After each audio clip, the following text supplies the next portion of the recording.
मैं एक बात जरूरी बताना चाहूँगा।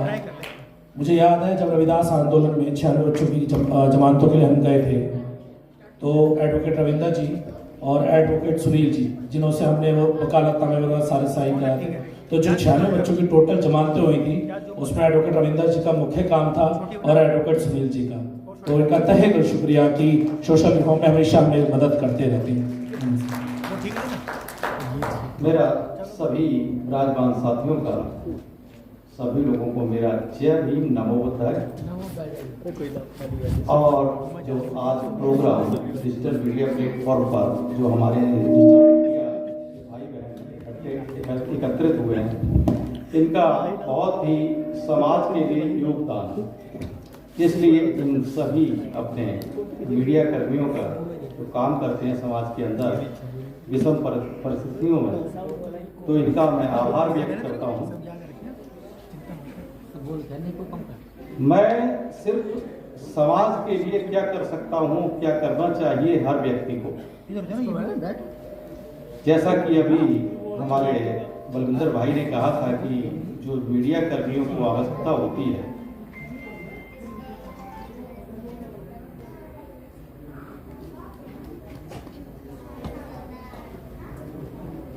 तो उस चीज के लिए कि हमें सैटेलाइट चैनल तक कैसे पहुंचना है।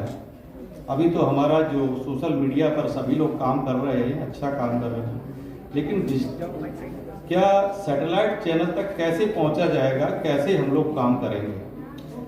उस काम को करने के लिए हमें सभी बहुजन साथियों का सहयोग जरूरी है कि अपना सैटेलाइट चैनल खड़ा करें, जिससे हमारे समाज की आवाज ऊपर तक जब जाएगी और समाज जागृत होगा, तो हम सरकार बनाने में बहुत आसानी से वहां तक पहुंच जाएंगे। लेकिन वर्तमान दौर में जो देखा जा रहा है कि हमारी बात सैटेलाइट चैनल्स के जो स्ट्रीम मीडिया है क्यों नहीं करती। उसका कारण है क्यों नहीं करती, क्योंकि वहां ब्राह्मणीकरण है। उनका एक उद्देश्य है कि देश के अंदर जो हमारी 13.5% से लेके 15% तक आबादी है, वो ही हर चीज में मेन स्ट्रीम में बनी रहे शासन सत्ता में, तभी वो इस देश के अंदर सुख चैन से रह पाएंगे। और जो हमारा समाज है 85%, वो उनका एक कस्टमर बनकर रह गया है। चाहे हम वकील बेशक हैं, सुप्रीम कोर्ट तक पहुंचते हैं, लेकिन हमें रिलीफ नहीं मिलता। उसका कारण क्या है? उसका कारण यही है कि एक तबके के जज बैठे हुए हैं जो हम लोगों को सपोर्ट नहीं करते, हम लोगों को नजरअंदाज करते हैं, जबकि हम लोग कानून की दृष्टि से कहीं भी कमजोर नहीं है। जो हमारे एक गवाही साहब, जज साहब इस समय बैठे भी हैं, तो किस तरीके से काम करते हैं, किस दबाव में काम करते हैं, आप लोगों ने देखा होगा और जजमेंट पढ़ी होगी। हमें सैटेलाइट चैनल कैसे खड़ा करना है, कैसे करना, पैसा कैसे जुटाना है हम लोगों को, तो इसमें मैं अपनी पर्सनल तो बता सकता हूं, लेकिन समाज क्या योगदान देगा वो समाज की जिम्मेदारी है। जब भी हमें बुलाया जाएगा इस काम के लिए, जो भी मेरे से होगा, मैं हमेशा फाइनेंस पैसा देने के लिए तैयार रहूंगा, ताकि मीडिया हमारी आगे बढ़े। और जब भी हम किसी प्लेटफॉर्म पर काम करते हैं या जाते हैं, सोसाइटी में जाते हैं, तो हमेशा ही मेरा योगदान रहता है कि हम हर संभव प्रयास करें कि फाइनेंशियल मदद करें, तभी हम आगे बढ़ पाएंगे। इनका नंबर स्पेशल है। आगे जब हम चले जाते हैं तो समाज के अंदर जो व्याप्त कुरीतियां हैं, आज हमारे समाज में घरों में जो व्याप्त कुरीतियां हैं, उससे हम भी परेशान हैं। हम जिस सोसाइटी में रहते हैं, मैं एक छोटे से मोहल्ले में रहता हूं, हर्ष विहार है, सभी ने देखा, दिल्ली के अंदर है।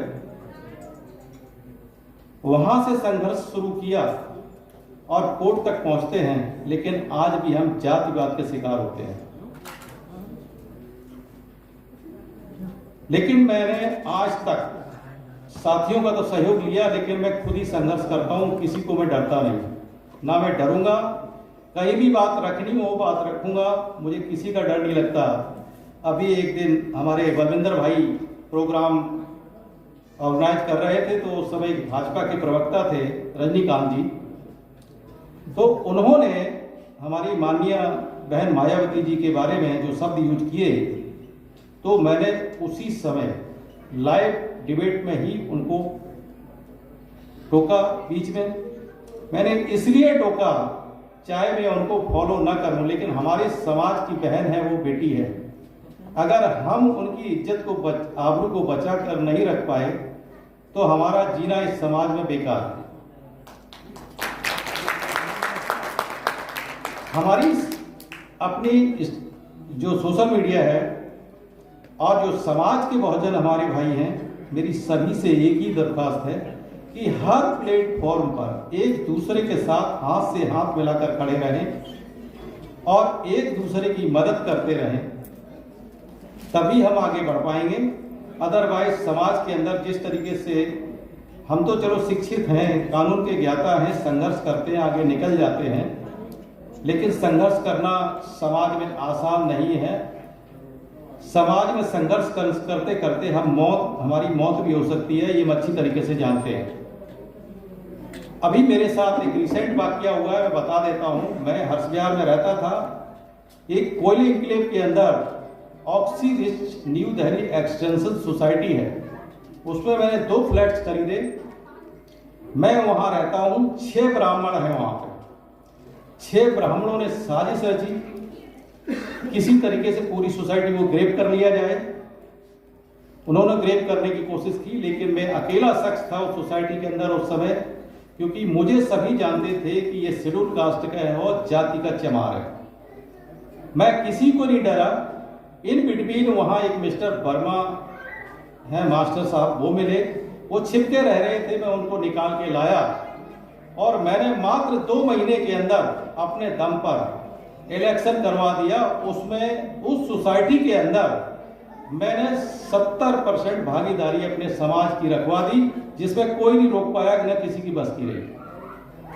तो इसी तरीके से जब हम आगे बढ़ेंगे तो हम देश में भागीदारी जब ही ले पाएंगे जब समाज को अग्रसर करके आगे ले जाएंगे।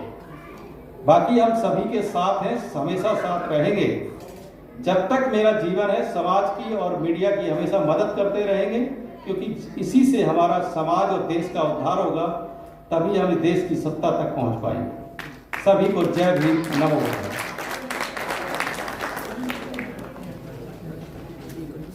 धन्यवाद रविंदर जी का। हमारे सीनियर साथी हैं, सीनियर एडवोकेट हैं, अभी जाएंगे नहीं। सर आप इधर आ जाइए। मैं चाहूँगा जो हमारी कमेटी है वो सम्मान करेगी एडवोकेट रविंदर जी का। और सर्व करने के लिए आपके साथ ये पूरी मीडिया है। आप गुजारिश ये करें इन सभी समाज के लोगों से कि इनकी भी मदद करें।